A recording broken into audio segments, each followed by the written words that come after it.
Hello and welcome once again. This is Weapons Left, and I have another Pro League match for you today. This is going to be Samsung Khan versus Hite Sparkyz. This is set 1. Jangbi versus Yellow on Medusa. And I am excited about where we are in the Pro League at this point. We're very, very close to the playoffs, and thus every single matchup is just that much more important. Let me go ahead and get the map positions out of the way. It looks like the Teal Protoss at the 3 o'clock position is going to be Jangbi, and then the green Zerg at the 7 o'clock position is going to be Yellow. Or fake Yellow, as most of us are used to calling him. Anyway, excuse me. Again, very exciting time in these playoffs, or as these playoffs rather approach. So Samsung Khan is in a relatively good position, but they have been slipping slightly, and obviously, you know, every single position counts just that much more as you approach. You know, trying to get your standing as high up as possible so that you have the best possible positioning for the playoffs. And this is a relatively Zerg favored map, actually, I would have to say, Medusa, and they showed the stats off to the left of the screen, and it looks like Jangbi in the process of setting up his pylon. More than likely, we're going to see Forge First Fast Expand. It seems like Protoss is just religiously doing that. I haven't seen very many pro games at all recently that have not featured Forge First Fast Expand. It seems like the build to go for.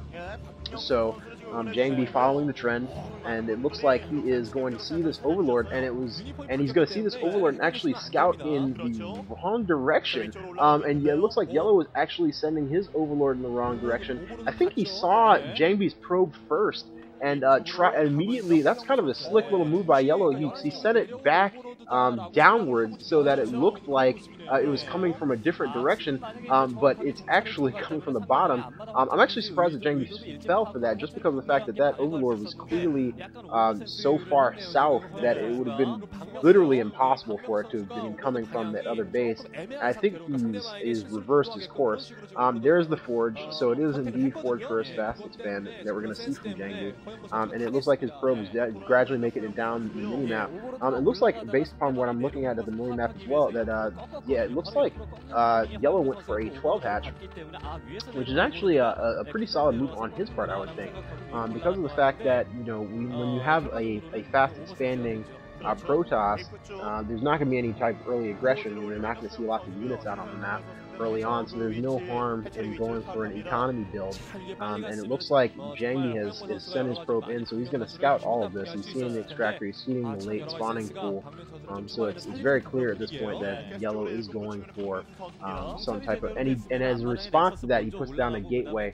So intelligent play by Jangbi. It looks like, you know, because he got the scouting information, he sees the fact that Yellow is not going to have lots of early units out on the map. He goes ahead and places the gateway down so he can put some offensive units down, as opposed to a cannon, since he's not going to have to defend against any type of early lanes. So good play so far by Jangbi. Good use of the scouting information, I must say.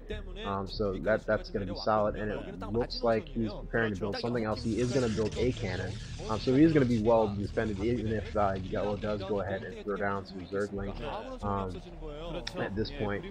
So good stuff so far that we're seeing out of Jangbi, and I'll be curious to see what he goes for. I've been seeing, or at least Bisu clearly popularized CRDT against Zerg, so I'm not sure if that's what he's going for, or if he's going to show us something a little bit more innovative, and he's going to go for multiple gateways. And it looks like an early or fast lair from Yellow, so he's going for some type of tech here, and more than likely, let's see if he goes for we'll see if he goes for a Spire, if he goes for a Hydralist Den, to see what type of what he's really going for, if he's going for some type of Needling, or if he's going for Hydras and Lurkers.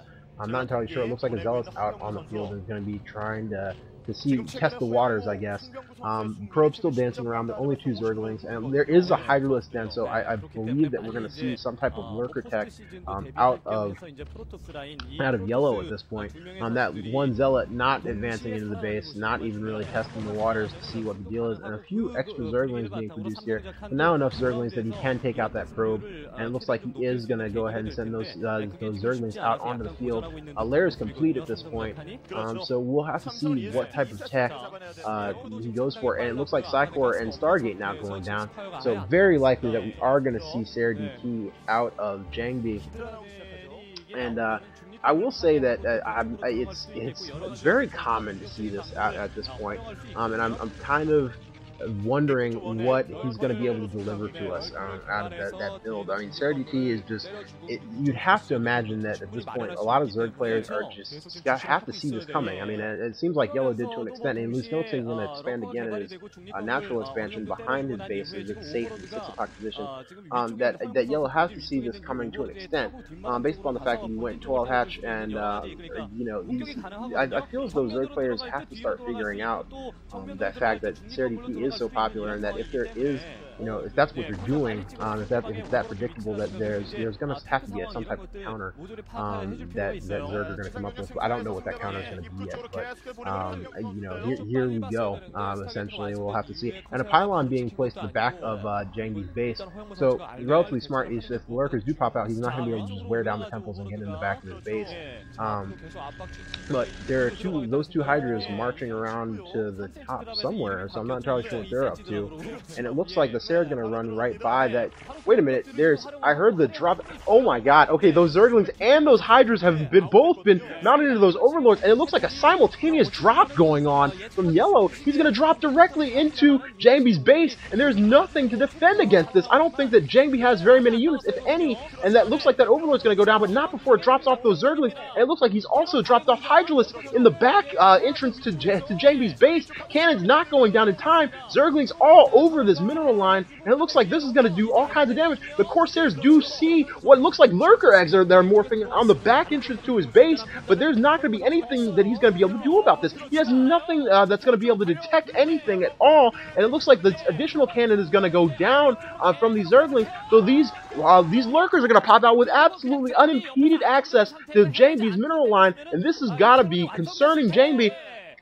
He does not have a robotics facility, he does not have an observatory, and there is nothing that he has that's going to be able to defend this. It looks like that lurker is going to go down, and the probe is going to block the line, but only for a moment as those spines take it out very quickly. Zealots on the field trying to get to that lurker, but they're not going to reach it. It looks like he's going to head directly for the expansion, so now he has no units mining at his main, and he's got a lurker posted right next to his mineral line at his expansion, and this is devastating to Jangbi. That cannon's warping in, but it is not have enough range to deal with the lurker, so this lurker is just gonna sit there and absolutely pick apart Jangbi's base, and the DTs produced by Jangbi are gonna be absolutely useless. This is an incredibly good play out of Yellow, and I must say, and it looks like Overlord speed being upgraded, so Yellow clearly focusing on Overlord tech here, and combined with lurkers and using it to ridiculously good effect, and I must say that I'm just very impressed, and it looks like a DT has managed to make it into Yellow's base, but it's being thoroughly dogged down by this Overlord. It looks like Overlords everywhere, and these Corsairs are not going to be able to do anything against all these Hydralisks. A DT meeting the Hydras on their way to Jangbi's base, but Overlord speed, again, has been researched, and those Overlords are in hot pursuit of those Hydralisks, so they're going to make it right in time to take care of business on that DT. Meanwhile, continuing the harassment, and it looks like an additional drop going into Jangbi's base.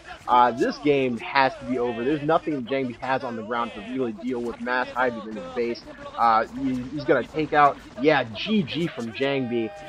Wow, good stuff from Yellow. And I can't help but note a similarity between this game and a game that I recently watched, NC Yellow versus Bisu, in which he did this a very similar type build where he slow dropped Bisu in his main as he went for Sarah DT. I can't help but imagine that the fake Yellow is following in the footsteps of the real Yellow here. Kind of exciting to see. Thanks for listening. Thanks for watching. GG, guys. I'll see you in the next commentary. This has been Weapons Left.